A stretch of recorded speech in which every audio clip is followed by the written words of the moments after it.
Wow, we really missed out on a brand new 3D Donkey Kong game. To all the fellow DK lovers, and especially DK64 lovers, man, lately it's been a bit of an emotional roller coaster when it comes to new Donkey Kong games. As we experienced with the latest Nintendo Direct from June 18th of this year, we finally got a glimpse of another Donkey Kong title on the Nintendo Switch.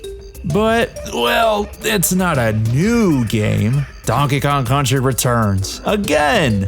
I'm thrilled that they haven't completely forgotten about the Kongs. I mean, there's some other series that are collecting more and more dust by the day, but we're overdue for a new Donkey Kong game. A new DK platformer would be welcomed, of course. Tropical Freeze is a wonderful title from the Wii U era. But we're seeing old series like Kirby finally adventure in a 3D environment, and it worked so well. The Forgotten Land is a 10 out of 10 game. Let's do more of that. Let's put DK in 3D again. Look, regardless of how you feel about Donkey Kong 64, at that time it was a big deal. At that time, it was a ton of fun, and still is. It's probably a little unrealistic to expect Nintendo to just pull out a new 3D Donkey Kong game when we haven't seen one in so long. I got my hopes up simply for a new DK game. Halfway there. But the DK news doesn't end there. Arlo's recent video really helped spark a conversation about a new 3D DK game, because as it turns out, we almost got that. I highly recommend watching Did You Know Gaming's video about the lost Donkey Kong game. This beefy video has gone through extensive research to provide as much information as possible. I promise you, it's worth the time. Also, a fair warning, the video dives into the unfortunate cases involving Activision Blizzard. It just goes from sad to depressing, so just be aware that it's not a full hour of Donkey Kong. But to provide any sense of a SparkNotes version, here's what I can offer. The Bala brothers, once founders and owners of Vicarious Visions, eventually left their own company to start another new gaming company, Velan Studios. This transition occurred after Activision Blizzard purchased Vicarious Visions, which would later be renamed to Blizzard Albany.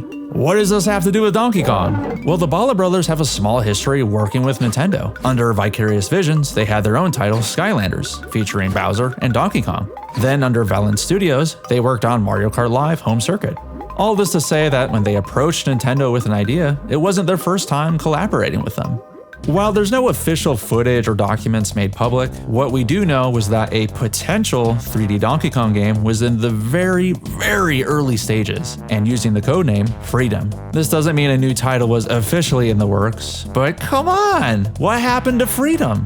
Arlo's video makes a handful of great points in general, but I don't see this being entirely Nintendo's fault that we haven't seen any more of this game. From what the Did You Know Gaming video shares, it sounds like everything was off to a good start. Miyamoto was happy, Vicarious Visions were happy, so what gives? I feel like Activision Blizzard buying out Vicarious Visions indirectly put an end to this idea of a game.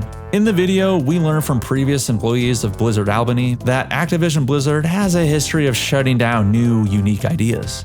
Essentially, Vicarious Visions turned Blizzard Albany would transition from working on new titles to cranking out Call of Duty content. If they can't work on new Donkey Kong, then I suppose that's that. And obviously, Nintendo could just walk off and continue working on the idea where they left off, or go directly to the Bala brothers at Velan Studios. Why this hasn't happened is kind of beyond me. It could be as simple as, Nintendo doesn't want to, or the fact that Nintendo is heavily involved with their project. If one thing goes wrong, they could just pull the plug. So what was the idea for this lost Donkey Kong game? We don't have any photos or gameplay footage, but the research done in this video tells us it would have been an open-world adventure. Saving the Kong's jungle from pollution would have been the story, with the gameplay focusing on movement, such as swinging on vines and grinding with banana peels, much like Tony Hawk Pro Skater. Another series of games done by Vicarious Visions. Would it have included the other members of the Banana Bunch? Probably not.